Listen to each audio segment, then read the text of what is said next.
My name is Corinne Andrews. I'm 28. I woke up from a 3-week coma to an empty hospital room. No father, no brothers, no flowers, no cards, no half-eaten bag of chips on the visitor chair. Nothing. Just a single sheet of heavy stationery on my bedside table, watermarked, printed with Andrews Residence, Greenwich, Connecticut at the top. My father's handwriting underneath. Corinne, we've decided to stop covering your medical expenses. Your brothers agree it's time you handle things on your own. Good luck. Dad. I read it 4 times, then I cried for an hour. But my father made one mistake. He forgot what my mother left behind. And he definitely forgot about the man in the gray suit who walked into my room on day 3. Before I go on, please take a moment to like and subscribe, but only if you genuinely connect with this story.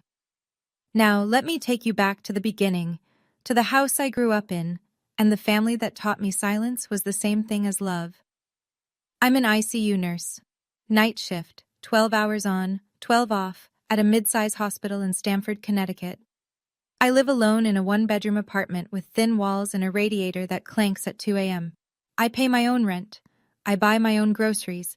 I drive a 9-year-old Honda Civic with a dent in the passenger door that I never got fixed because there was always something more important. A power bill, a new pair of work shoes, another month's student loan payment.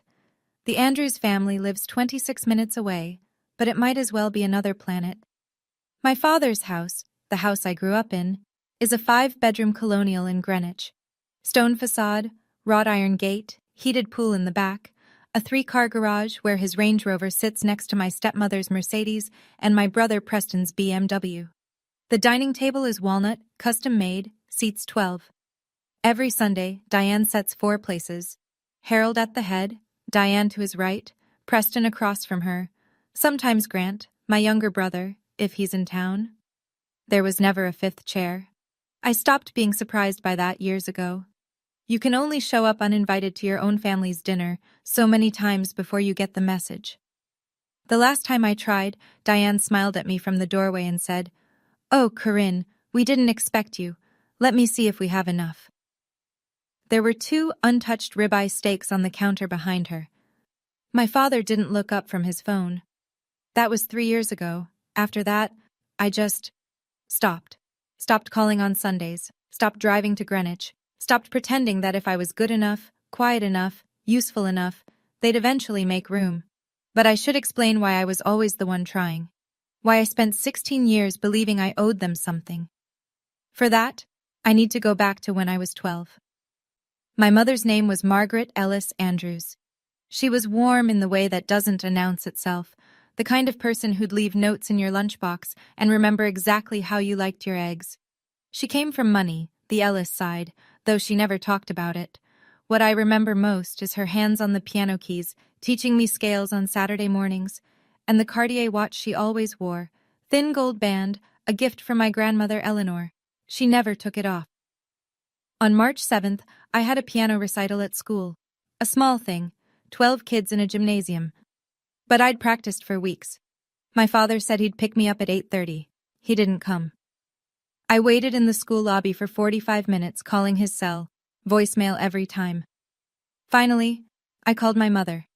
She'd already been home for hours, thought everything was handled. She didn't hesitate. "Stay inside, baby. I'm coming." It was raining, not drizzling, pouring, the kind of Connecticut March storm that turns roads into rivers. My mother drove her sedan out into it because her 12-year-old was standing alone in a school lobby and her husband wouldn't answer his phone. She never made it. A pickup truck hydroplaned through a red light on Route 106. The impact was on the driver's side. She was pronounced dead at Stamford Hospital at 9:47 p.m. My father arrived at the hospital an hour later. I was sitting in a plastic chair in the hallway, still wearing my recital dress, holding a paper cup of water a nurse had given me. He stood over me. He didn't kneel, he didn't hold me. He said, "Your mother drove out in that storm because of you." My grandmother Eleanor held me at the funeral 3 days later and whispered, "Your mother made sure you'd be taken care of." I didn't understand what she meant. I was 12, and I'd just learned that love could be a thing you get punished for needing. Diane Mercer entered our lives 2 years later. She was polished in a way my mother never tried to be. Blowout every Thursday, Chanel flats, a smile that arrived half a second before her eyes caught up. She brought gifts the first time she came to dinner. A cashmere scarf for me, a leather wallet for Grant. She called me sweetie, and told me I had my mother's cheekbones. Within 6 months, she'd moved in. Within a year, she and my father were married. Within 2, everything that had been my mother's was gone. It happened in pieces, so slowly I didn't notice until it was done. First the photos. Margaret's portrait over the fireplace replaced by a landscape Diane picked up in Nantucket. Then the piano. We need the space for Preston's office, sweetie. You understand. Then my bedroom. One afternoon I came home from school and my things had been moved to the attic room on the 3rd floor. Diane said it would be more private for me. The room had a sloped ceiling and no closet. Preston was her son from a previous marriage, 4 years older than me, already in college when Diane married my father. But Harold treated him like the firstborn he'd always wanted. Preston's going to take over the business someday, he'd say at dinners. Preston understands how the world works. The family Christmas card that year had 4 people in it. I was at a friend's house when they took the photo. No one told me. I asked my father once, I was maybe 15, whether my mother had left any papers, any documents, anything. He set down his fork, looked at me with that flat, steady gaze that could make a boardroom go silent. Your mother didn't leave anything, Corinne. She left debt. I cleaned it up. Don't bring her up again. You've done enough. So I didn't. 16 years. That's how long I carried that sentence in my chest like a stone I couldn't cough up. Your mother drove out in that storm because of you. It shaped everything. Why I didn't fight for my bedroom, why I didn't push back when the piano disappeared, why I turned down the partial scholarship to nursing school and went to a cheaper program instead, because my father said, nursing is fine for someone with your limitations. Don't waste resources. I believed him. I believed all of it. Because when you're told at 12 that you caused the worst thing that ever happened to your family, you spend the rest of your life trying to make it right. You don't set boundaries, you don't ask questions, you say yes, sir, and thank you, and you take whatever scraps of attention they toss your way, and you convince yourself that's what love looks like. That was my life until March 14th of this year. I was driving home after a 12-hour ICU shift. It was almost midnight. I was tired. The kind of tired that lives behind your eyes. And I didn't see the box truck run the red light on Elm Street until it was already filling my windshield. I don't remember the impact. I don't remember the ambulance. I'm told my heart stopped once in the ER and they brought me back. I'm told my father was called.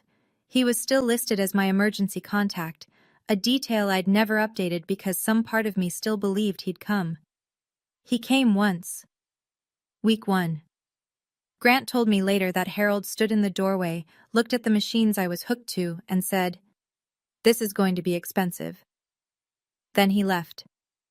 Week 2, only Grant visited. Week 3, no one. And then I woke up to that note. But here's the thing.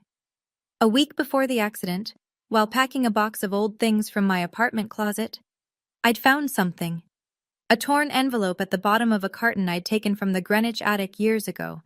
It had my name on it, my old address at the estate, and a logo I didn't recognize. Some bank or financial firm. The letter inside was gone. Just the envelope, ripped open and empty. I tossed it aside, figured it was junk mail. I wish I'd looked closer. I need you to understand what it's like to wake up from a coma. It's not like the movies. There's no dramatic eye-opening, no gasping breath while loved ones clutch your hand. It's slow, foggy. My throat was raw from the intubation tube. My left wrist was in a cast. Every joint in my body felt like it had been filled with wet sand. The fluorescent lights above me buzzed, and for a long time, that was the only sound. No voices, no footsteps, no one saying she's awake. I turned my head, slowly, because even that hurt, and saw the room. Empty visitor chair. A wilted arrangement of carnations on the windowsill, the kind the hospital gift shop sells for $12. The cellophane was dusty. No one had touched it in days. Then I saw the note. I read it the way you read something that can't possibly be real. We've decided to stop covering your medical expenses. Your brothers agree it's time you handle things on your own. Good luck, Dad. Heavy cream stationery with the Andrews family letterhead embossed at the top. My father's handwriting, precise, slanted slightly left, the same hand that used to sign my report cards without reading them. I pressed the nurse call button. A woman named Linda came in, checked my vitals, and told me I'd been unconscious for 22 days. Has anyone been here? I asked. My voice sounded like gravel. She hesitated. A woman came by about a week ago, signed some discharge of responsibility paperwork, and told us to forward all future bills to you directly. She brought those flowers. Linda nodded toward the wilted carnations. She seemed in a hurry. Diane. Of course. I held that note against my chest and cried for an hour. Not because they'd left. I think some part of me always knew they would. I cried because I finally understood. They were never really there. Lying in that hospital bed, the memories came in waves. Every moment I'd swallowed my own voice to keep the peace. My nursing school graduation. I'd finished top of my cohort, clinical honors, 3 letters of recommendation from attending physicians. I'd texted my father the date and time 2 months in advance. The morning of, he replied. Something came up. Congrats. No period, no exclamation point. Grant was traveling. Diane didn't respond at all.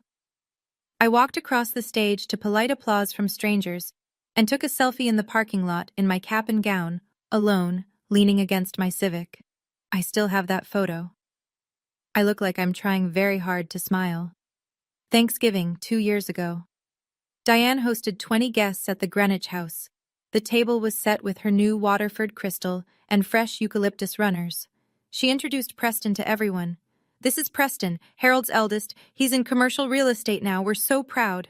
While I carried platters in from the kitchen. One of Harold's business partners asked who I was. My father said, "That's Corinne. She helps out." Not my daughter. Not even she's a nurse. She helps out. Like the caterer. After dinner, I washed dishes for an hour while Preston showed the guests his new BMW. A gift from Dad for closing his first deal. I'd asked my father for help with a security deposit 6 months earlier. His response? Maybe if you'd chosen a real career, you wouldn't need to ask. I kept going back. Every holiday, every birthday I wasn't invited to, but showed up for anyway. Because somewhere inside me, 12-year-old Corinne was still standing in that school lobby, waiting for someone to come. And the worst part? I thought that was love. I thought that's what I deserved. 2 days after I woke up, I tried to call my family. Grant's number went straight to a message.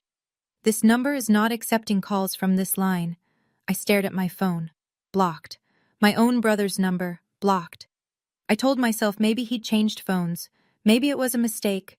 But my hands were shaking. I called my father's cell. Voicemail. I didn't leave a message. What would I even say?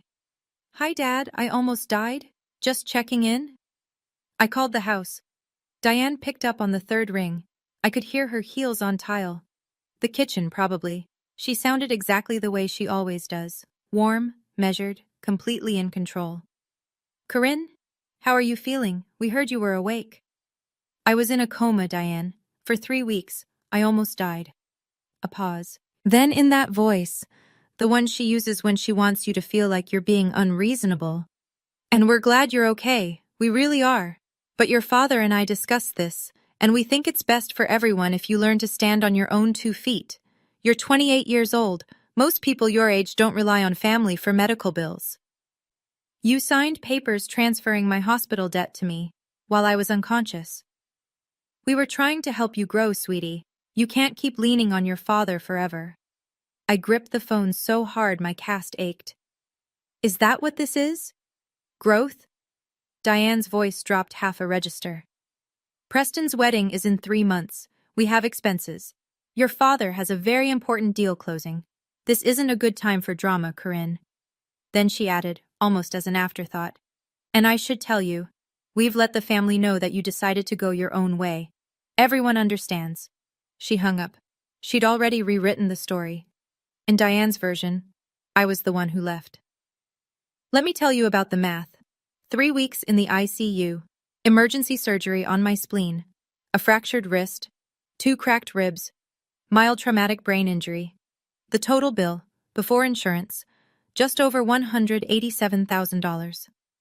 My employer-sponsored plan covered a portion, but after deductibles and out-of-network charges for the specialists Harold's initial visit had authorized, back when he was still pretending to be involved, I was staring at roughly $43,000 in personal liability.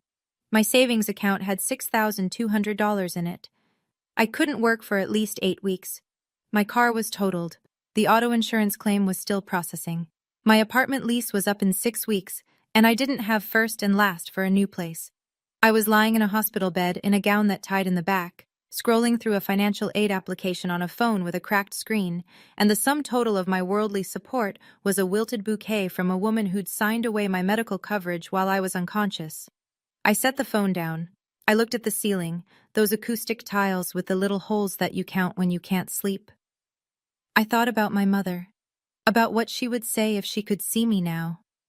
And then I thought about what my father had told me for 16 years. That she left nothing. That she left debt. That I was the reason she was gone. I picked up that note from my nightstand, read it one more time. Good luck. I folded it neatly, placed it in the drawer, and said, out loud, to no one, enough. I didn't know what came next, but I was done earning their love. I was 28 years old, and I was done. That was Tuesday. On Thursday, a man I'd never seen before knocked on my hospital room door.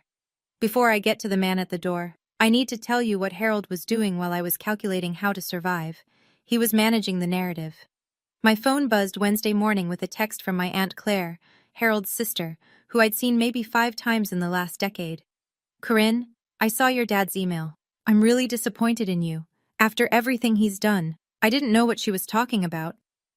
An hour later, a college friend named Becca forwarded me the email. She wrote at the top, "Hey, is this real? This doesn't sound like you."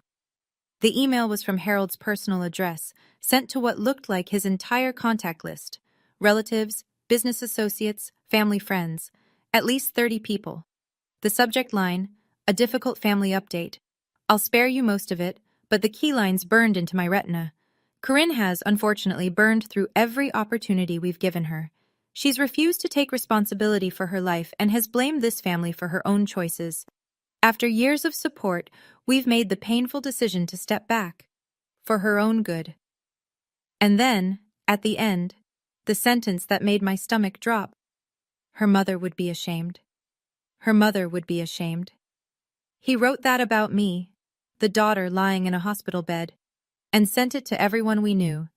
Diane's contribution was subtler. A comment on the family's private Facebook group. We tried everything. Sometimes you just have to let them fall so they learn. Praying for her. Praying, with a heart emoji. Within hours, my phone was full of messages from people I barely knew, all echoing Harold's version. We're so sorry your father had to go through this. We hope you get the help you need. No one asked me what happened. They didn't need to. Harold Andrews was the patriarch, the philanthropist, the self-made man, and I was just Corinne, the difficult one. Preston called Thursday morning. I almost didn't answer. But there was a part of me, the same stupid, stubborn part that had kept going back to that house for 28 years, that thought maybe he was calling to apologize. Maybe he'd seen the email and realized it had gone too far. Corinne. Not hey or how are you, just my name, flat, like he was confirming a reservation. Look, I'm going to be straight with you. Dad's being generous here. He could ask you to pay back every dollar he's spent on you over the years. He's choosing not to. You should take that as the gift it is. I just woke up from a coma, Preston. And you're fine now. You're talking, you're thinking, you're fine. The point is, Diane sent you some paperwork, a release form. You sign it, you move on with your life, we move on with ours. Clean break. I'd received the documents 2 days earlier. A courier had delivered them to my hospital room, a legal-looking packet from Harold's personal attorney, requesting that I sign a voluntary waiver of any and all claims to Andrew's family assets, properties, and holdings. I'd read it twice, confused. If my mother had left nothing, if Harold had cleaned up her debt, then what exactly was I waiving? What am I giving up, Preston? Dad told me Mom left nothing. A beat of silence, then carefully. It's just a formality. Dad's reorganizing the estate for a new development deal. Some old trusts need to be cleaned up. Don't make this harder than it needs to be. Old trusts. I'm not signing anything I don't understand, I said. Corinne, I said no. He hung up. I sat there holding my cracked phone, and for the first time in 16 years, I didn't feel guilty.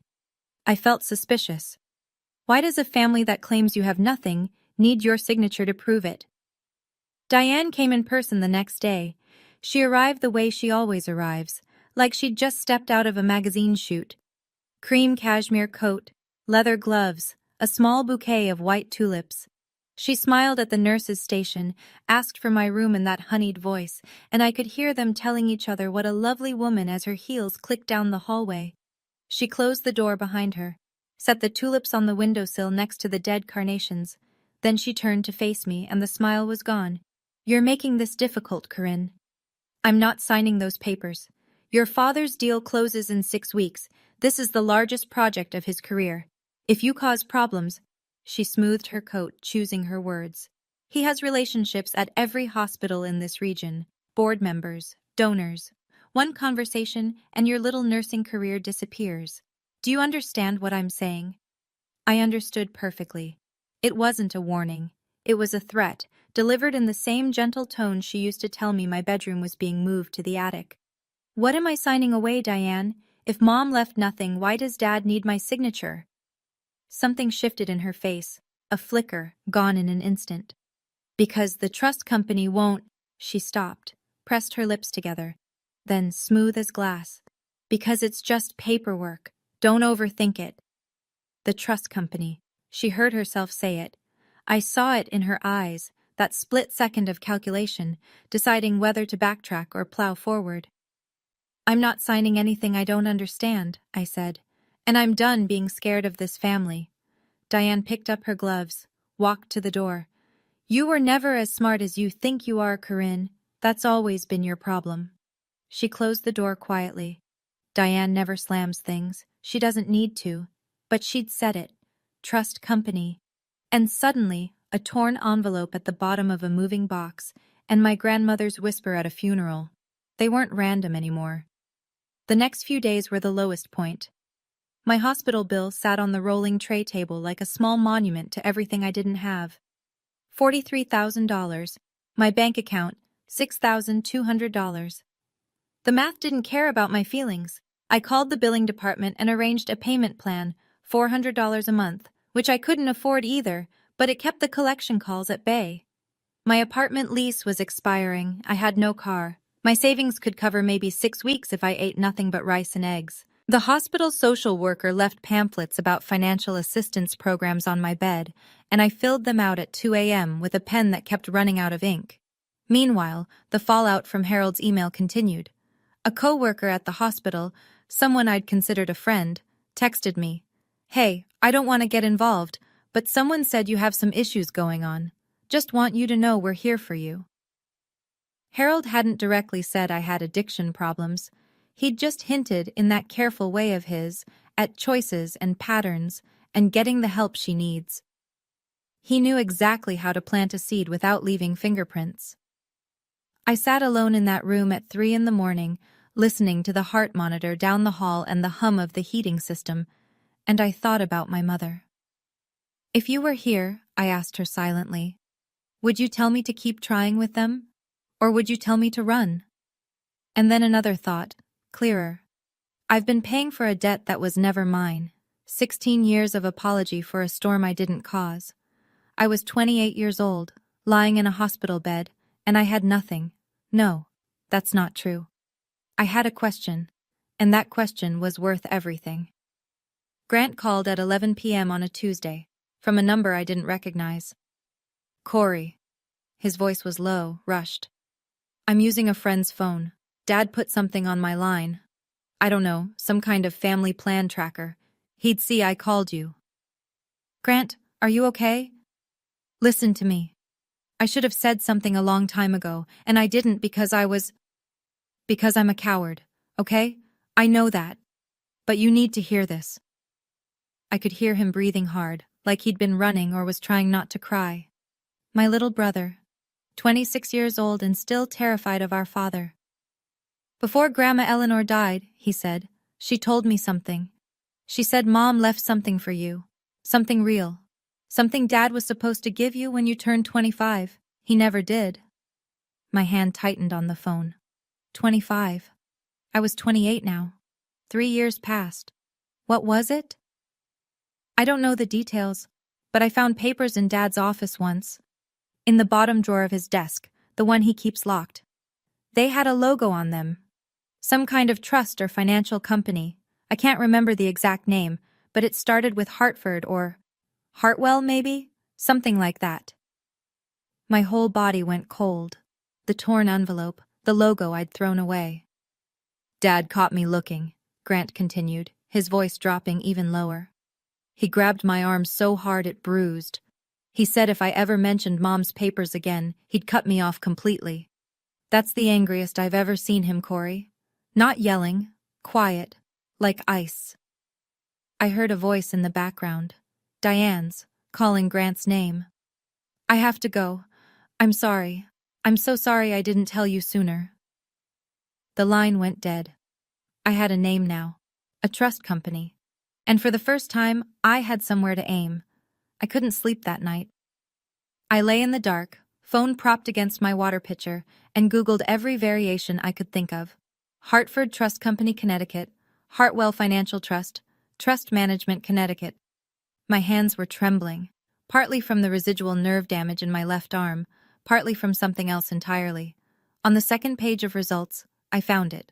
Hartfield Trust and Fiduciary Services, Hartford, Connecticut. The logo matched. I was certain. That same serif typeface, the same navy and gold crest, the same logo from the torn envelope in my moving box. At 9:01 a.m. the next morning, the moment their office opened, I called. A receptionist answered. Professional, pleasant. I gave her my name. Corinne Andrews. I'm calling about a trust that may be in my name. I don't have the account number. I'm sorry, I don't really know. A pause. The sound of typing. Then her voice changed. Warmer. And something else. Concern. Ms. Andrews, please hold for 1 moment. 30 seconds of hold music.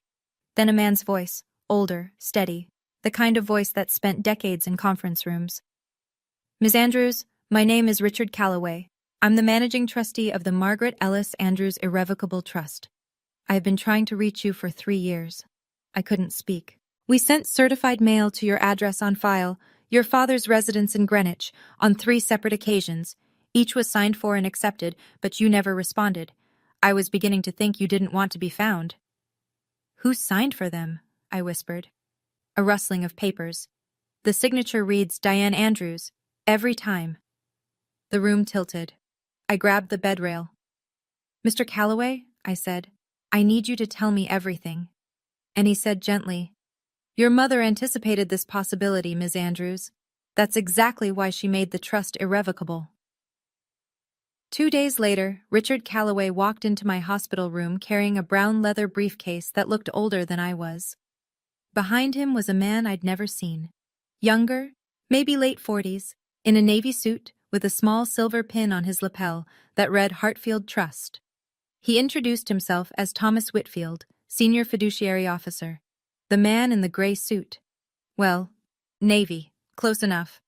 Calloway sat in the visitor chair, the first person to actually use it since I'd woken up. He opened his briefcase on the rolling tray table, moving my water cup aside with a quiet, "May I?" that contained more courtesy than my father had shown me in a decade. Ms. Andrews, he began. Your mother, Margaret Ellis Andrews, established an irrevocable trust in 2008, 2 years before her death. You are the sole beneficiary. The trust was funded by your maternal grandmother, Eleanor Ellis, and contains 2 primary assets. He placed the first document on the table. A copy of the trust instrument, 46 pages, with my mother's signature at the bottom. First, an investment account currently valued at approximately $2.1 million. I stopped breathing. Second, he placed another document beside it. A property deed, stamped and recorded with the county clerk. The real property at 14 Edgewater Lane, Greenwich, Connecticut. I stared at him. That's my father's house. No, Miss Andrews, it is not. Calloway's voice was precise, not unkind. Your mother purchased that home in 2004, 2 years before she married your father, using funds from her family inheritance. A prenuptial agreement kept it as separate property. Upon her death, it transferred into the trust. Your father has been living in that house for 16 years, but he has never owned it. Thomas Whitfield placed a third item on the table. 3 certified mail receipts, each signed Diane Andrews. Your father didn't just forget about you, Corinne, Calloway said quietly. He used what was yours to build what he thinks is his. I didn't say anything for a long time. The documents sat on that hospital tray like artifacts from another life, a life where my mother was still thinking of me, still protecting me, even from the grave. The trust instrument had her handwriting in the margins, small notes to her attorney, initials in blue ink. I traced one with my fingertip. She knew, I said, and my voice cracked. She knew what he was. Calloway nodded. Your mother was a careful woman. She came to me before the marriage and said very clearly that she wanted her daughter provided for, regardless of what happened. She didn't elaborate. She didn't need to. I thought about my grandmother Eleanor at the funeral, leaning close, whispering, Your mother made sure you'd be taken care of. I was 12. I thought she was talking about heaven. The tears came then, not the helpless, hollow crying from the night I'd woken up, but something deeper, like a wall giving way after years of pressure. I cried because my mother had loved me enough to plan for this. I cried because my father had hated me enough to hide it. And I cried because I'd spent 16 years apologizing for existing in a house that was mine. Calloway and Whitfield waited. They didn't rush me. When I finally wiped my face with the back of my hand, the one without the cast, Calloway asked, What would you like to do? I looked at him. At the deed, the trust papers, the certified mail receipts with Diane's stolen signatures. I want what's mine, and I want him to hear it from me, not from a letter. Calloway reached into his briefcase and pulled out an ivory envelope, thick, embossed. An invitation. The Andrews Foundation Charity Gala. Harold was being honored. Then we need to talk about timing, he said. Calloway laid it out clearly, the way I imagined he laid out every case. No drama, just facts. Harold had leveraged the Greenwich property, my property, as collateral for a $4.5 million commercial development deal. He'd submitted documentation to the lender claiming ownership, but the deed was in my mother's name, transferred to the trust upon her death. Harold had never held title. What he'd done was, at minimum, a misrepresentation of asset ownership. At worst, it was mortgage fraud.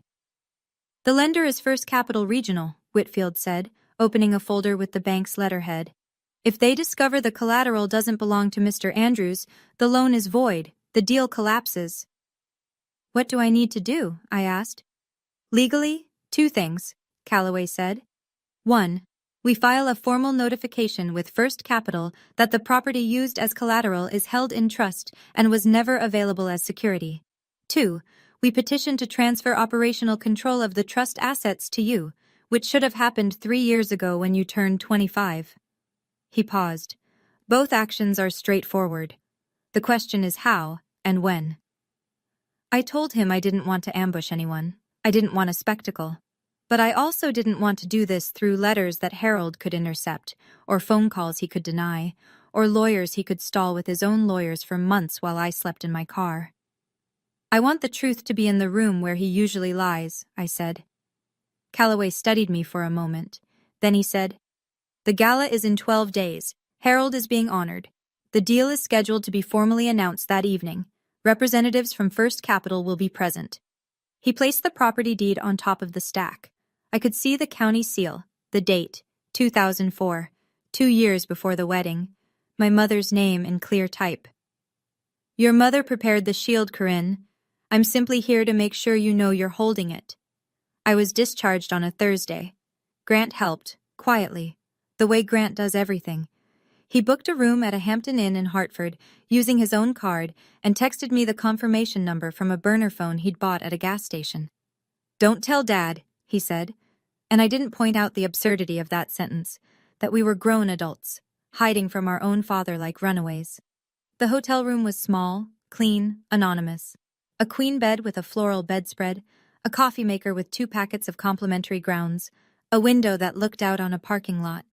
It was the most peaceful place I'd been in weeks.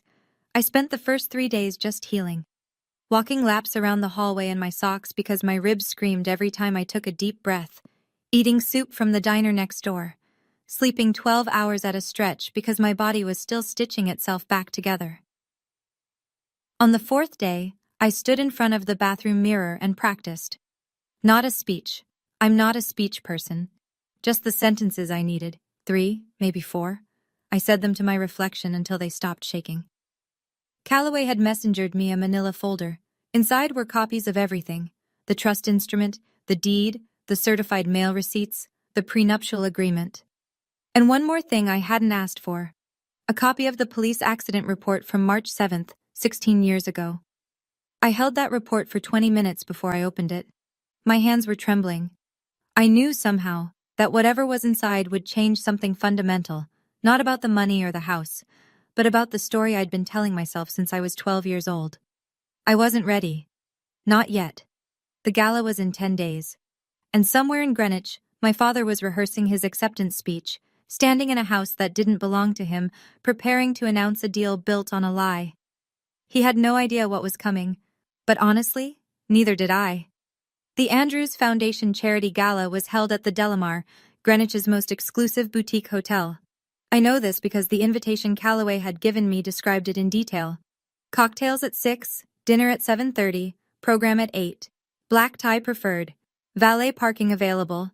I arrived at 8:15. I didn't take the valet. From the lobby I could hear it. The low roar of 200 people in a ballroom, the clink of champagne flutes, a string quartet playing something tasteful and forgettable. Through the double doors I caught glimpses of the room: cathedral ceilings, crystal chandeliers casting warm circles on white tablecloths, arrangements of white lilies and hydrangeas on every surface. The kind of event where the flowers alone cost more than my monthly rent. Harold was on stage.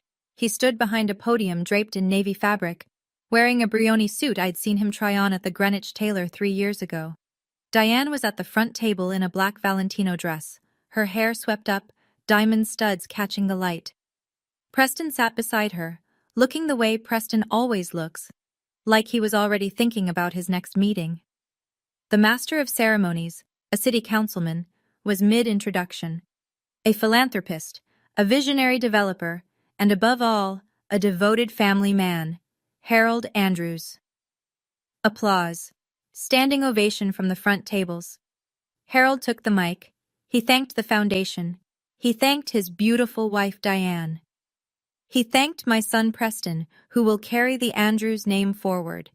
He gestured broadly, magnanimously, the way men like Harold gesture when they believe the room belongs to them. Then he said it. This development project is built on land and assets that have been in my family for decades. Everything I have, I built with my own hands. I stood in the back of that ballroom, next to Richard Calloway and Thomas Whitfield, and I watched my father lie to 200 people. It was the last lie he'd tell in that room. I waited until the applause faded and the waitstaff began pouring the next round. Then I walked in. I wasn't dressed for a gala. I wore a dark blazer over a white blouse, the nicest thing I owned that still fit over my cast, and black trousers. My hair was in a low bun, simple, tight. No jewelry except a pair of small silver studs that had been my mother's. I walked slowly, partly because the room was long and partly because my ribs still sent a sharp reminder with every step. Calloway was to my left, briefcase in hand, gray suit pressed. Whitfield to my right, his Hartfield trust pin catching the chandelier light. We must have looked like a strange procession, a battered woman and 2 men in suits, moving through a sea of evening gowns and tuxedos. Heads turned, conversations paused mid-sentence. I heard someone whisper, "Is that Harold's daughter?" Diane saw me first. I watched the color drain from her face in real time, a slow, descending erasure, like someone had pulled a plug. She leaned toward Harold and said something I couldn't hear. Harold turned. His public face, the one made for galas and handshakes, flickered, then reset. He came down from the podium with his champagne glass still in hand, smiling the way you smile when you need 200 people to think everything is fine. Corinne, his voice was warm, projected. What a surprise. I didn't think you were well enough to be out. The room watched. I looked at my father, this man who'd left me a note on a nightstand, who'd told me at 12 that I killed my mother, who'd lived in her house and spent her money and erased her memory and called it his own. I'm standing, Dad, I said. That's more than you planned for. The silence that followed filled every corner of the room. Harold's smile tightened. I knew that look. The one he used when a meeting wasn't going his way, but the client was still in the room. Control at all costs.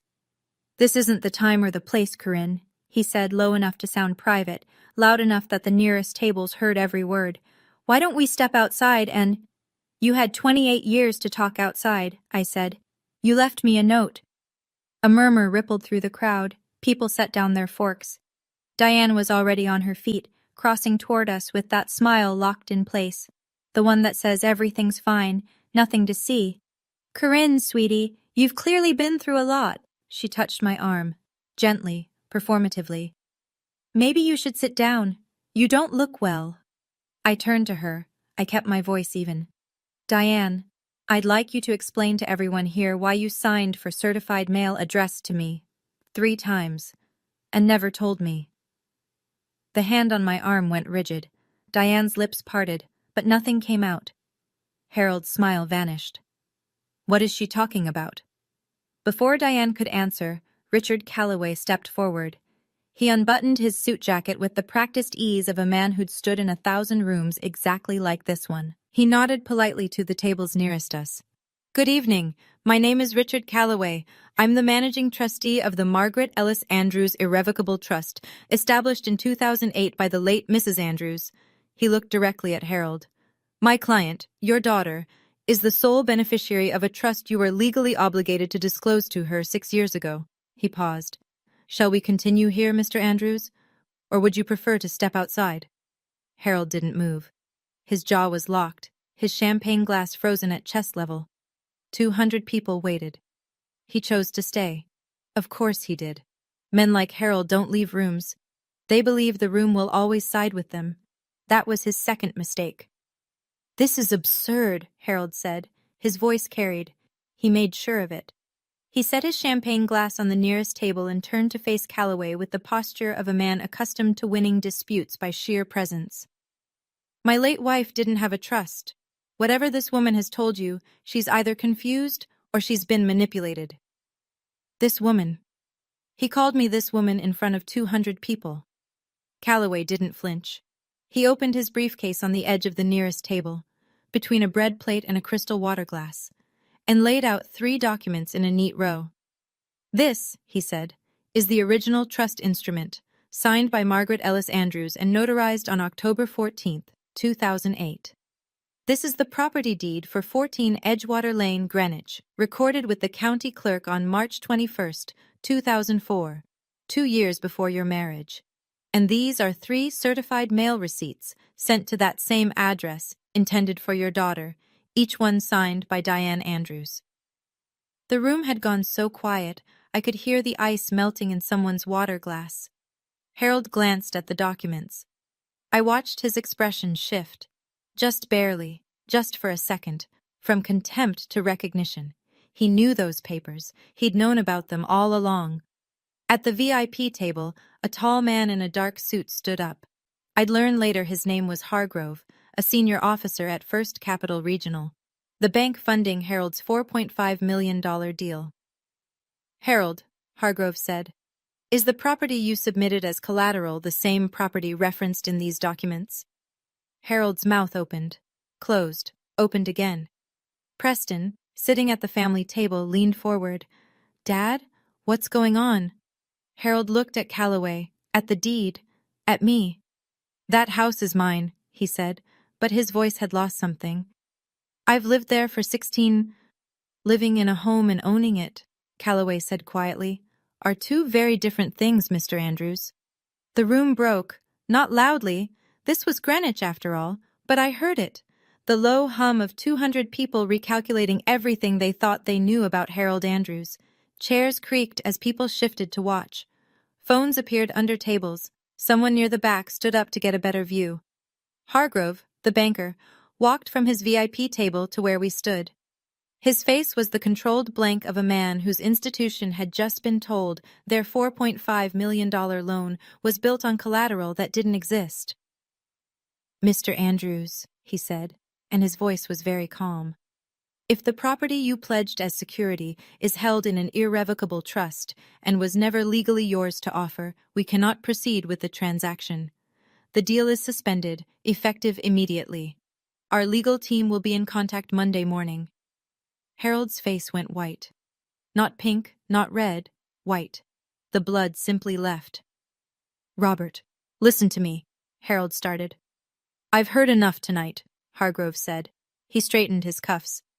"I'd suggest you speak with your attorney before you speak with me again."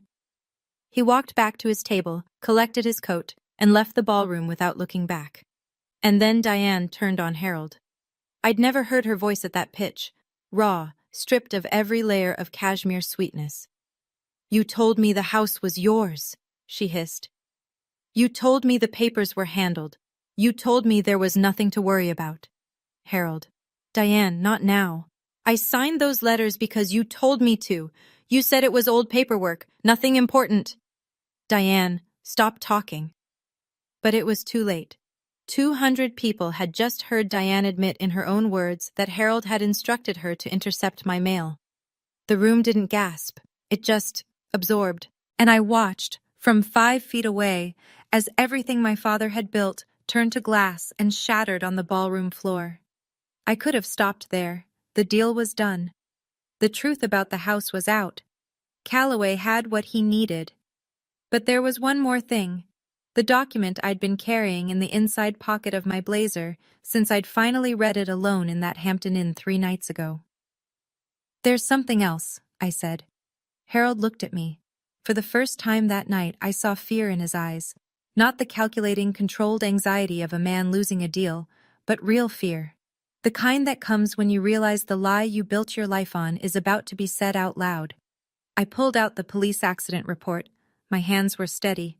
I'd practiced this. "For 16 years, I said. You told me that my mother died because of me. You told me she drove out into that storm because I called her. You let me carry that. You used it. Every time I questioned you, every time I pushed back, you'd bring it up. Your mother drove out in that storm because of you. I heard it so many times I started dreaming about it." The room was absolutely still. "The police report from that night says something different." I held it up. "It says that you, Harold Andrews, agreed to pick me up from the school recital at 8:30. It says that my mother called your cell phone 5 times between 8:45 and 9:10. You never answered, because you were at a poker game on Fairfield Avenue, and you'd turned off your phone." I looked at him. "Mom didn't drive into that storm because I called her. She drove into it because you didn't show up. And then you blamed a 12-year-old girl to cover your own guilt." Harold's mouth moved, but no sound came out. Behind him, at the family table, Grant was staring at the floor, tears running down his face. Preston sat frozen, his hand flat on the tablecloth as if the table was the only thing keeping him upright. I didn't ask for an apology. I'd stopped waiting for one a long time ago. "The lie ends tonight," I said. What happened next, I didn't expect. Grant stood up. He'd been sitting at the family table all evening, silent, the way he always was at these events. Present, but invisible, the second son who never challenged Harold, who swallowed his words and went along. I'd spent years being frustrated with him for that, and years understanding it, because I'd done the same thing. But he stood up, pushed his chair back slowly, wiped his face with the back of his hand, and walked away from our father's table toward me. Every head in the room turned to follow him. He stopped in front of me, and his voice cracked on the first word. "I knew," he said, not to me, to the room. "Not everything, but enough. I knew there were papers Dad was hiding. I knew something was wrong about the way he talked about Mom, and I was too scared to say anything." He looked at me, eyes red. "Corey, I'm sorry. I should have been braver. I should have been your brother. Harold's voice cut across the room like a blade. Grant, sit down. Grant turned to face him. My 26-year-old brother, who'd never once disobeyed Harold Andrews in his life, looked at our father and said very quietly, "No, Dad, I'm done sitting down." Diane reached for Grant's arm, reflexive, possessive. He pulled away. "You intercepted her mail, Diane. Don't touch me." Grant came and stood beside me. He didn't say anything else. He didn't need to. For the first time in 16 years, I wasn't standing alone in a room full of people who'd decided I didn't matter. I felt his hand brush mine, just briefly, the way you reach for someone when you want them to know you're there without making a scene. A few guests near the back of the ballroom set down their napkins. One couple stood and walked to our side of the room.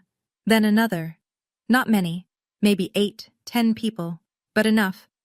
Harold Andrews sat down. Not dramatically. There was no stagger, no clutching of the chest. He simply pulled out a chair at the nearest empty table and sat. His Brioni suit was still perfectly pressed. His hair was still in place. But something behind his eyes had gone dark, like a house where someone had turned off all the lights at once. He didn't speak. No defense, no counterattack, no, "you don't understand." Just silence. And from a man who'd controlled every room he'd ever walked into, that silence said more than any confession could. Diane was already gone. I saw the tail of her Valentino dress disappear through the service exit, her heels clicking double time on the tile. She didn't look back.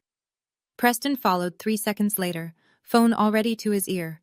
Calling who, I don't know. A lawyer, probably. Maybe his mother. The golden child, finally realizing that the throne he'd been promised was built on borrowed ground. Calloway stepped forward, spoke briefly to one of Hargrove's associates who'd remained behind, and handed over a card. I heard him say, "My office will send formal documentation to First Capital on Monday. The county records are public." Quiet, professional, final. I looked at my father one more time. He was sitting alone at a table set for 10. The champagne was still cold in the glasses around him. The lilies were still fresh. The program on his plate still read, "Honoring Harold Andrews, a legacy of leadership." I thought about saying something. Some final line, some definitive sentence that would close the book on 28 years of silence and guilt, and trying and failing to matter. But I didn't. There was nothing left to say. I turned and walked out, my brother beside me, through a ballroom that was already beginning to murmur again. The sound of a story being retold in real time. I thought I'd feel triumph. I didn't. What I felt was quiet, like a room after a storm. Here's what happened in the 3 months after that night. Calloway filed the formal trust transfer petition the following Monday. Because the trust was irrevocable and I was the named beneficiary, the process was clean, delayed only by the sheer volume of documentation Harold's side tried to throw at it. His attorney requested extensions twice. The court denied both. By early June, I had full control of the trust assets, the investment account, now valued at $2.13 million after years of modest, steady growth, and the deed to 14 Edgewater Lane. Harold was formally notified that his residency at the property was at the discretion of the trust beneficiary. I gave him 30 days to vacate. It was more than he gave me. First Capital Regional voided the $4.5 million development loan. Their legal team referred Harold's file to the State Attorney General's office for review of potential mortgage fraud and misrepresentation of collateral. His own attorney advised him to settle before it escalated. The legal fees alone, I was told, were projected to exceed $200,000. Diane filed for divorce in mid-May. Her attorney cited irreconcilable differences, but the timing told the real story. When the money disappeared, so did Diane. I'd have felt sorry for Harold if I were a more generous person, but I'd seen the note on my nightstand too recently for generosity. Preston called me once. I didn't answer. He left a voicemail, 4 minutes long, full of pauses and throat clearing, that amounted to, "I didn't know the full picture, Corinne. If there's anything I can do." I deleted it, not out of spite, out of clarity. Preston had spent his entire adult life choosing the winning side. Now that the sides had changed, his call wasn't remorse. It was repositioning. The Andrews Foundation Charity Gala was not held the following year. No one volunteered to organize it. I sold the Greenwich house in July. I know some people might think that's strange. A $3.2 million property. The place I grew up. The last physical thing my mother touched. But that house held more ghosts than memories. Every hallway, every room, every floorboard was layered with years of silence and smallness. The attic bedroom with the sloped ceiling, the kitchen where I washed Thanksgiving dishes while Preston showed off his car, the front door Diane closed in my face. I didn't need a mansion, I needed a life that was mine. I found an apartment in West Hartford, 2 bedrooms, hardwood floors, big windows that fill the living room with morning light. It's a 3rd-floor walk-up, which my ribs protested for the first month, but I didn't care. I signed the lease with my own name, and when I set my bag down on the empty floor, I stood there for a full minute just breathing. I went back to nursing. A new hospital, a new team, a fresh badge that says C. Andrews, RN, and nothing else. Nobody here knows about the gala, or the trust, or the house in Greenwich. They know me as the night shift nurse who's good in a crisis and brings homemade banana bread to staff meetings. That's enough. Grant and I have dinner every Thursday. We go to the same Italian place near his apartment. Red checkered tablecloths, candles in wine bottles, the kind of restaurant where nobody's trying to impress anyone. We talk about real things now, not the careful surface-level exchanges we used to have while Harold monitored every conversation. Real things, hard things. He started therapy in April. I started in May. And on my bookshelf next to a small jade plant and a stack of novels I keep meaning to read is a framed photo of my mother. Silver frame, simple. She's laughing, holding me as a baby, her Cartier watch glinting in the sun. For the first time in 16 years, I look at that photo, and I don't feel guilt. I feel gratitude. I spent 16 years apologizing for existing. I believed my father's version of the story, that I was the reason my mother died, that I deserved less, that I should be grateful for whatever crumbs the family table offered. I built my entire identity around being sorry. The day I stopped was the day I started living. If you're still here, and I hope you are, thank you. Not for watching, for listening. There's a difference, and it matters. I don't know what your version of that note on the nightstand looks like. Maybe it's a text that was never returned. Maybe it's a door that was never opened. Maybe it's a silence that stretched on for so long you've started to think it's normal. I don't know your story, but I know this. You are not the story someone else wrote about you. You are not the name they called you at the dinner table, or the chair they didn't set, or the mail they intercepted before you could read it. I didn't win because I was smarter or louder.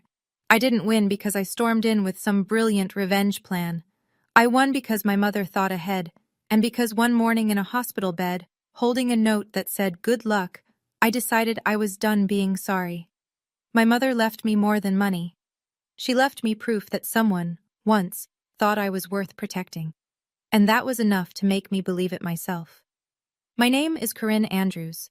I grew up in a house that turned out to be mine. I was raised by a man who told me I was nothing, and a mother who quietly made sure I'd always have everything. And now, for the first time, that name is mine.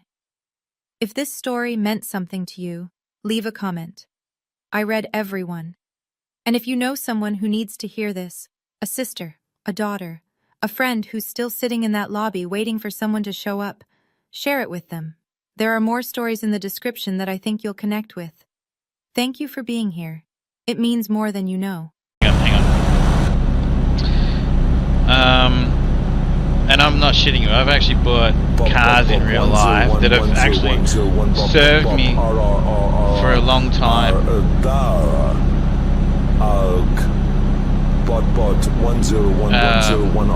Ocker's a special needs kid. Don't worry about it. Just excuse him. Hi Ocker, how you doing today, Ocker? Is everything going good, Ocker? That's good. That's good, mate.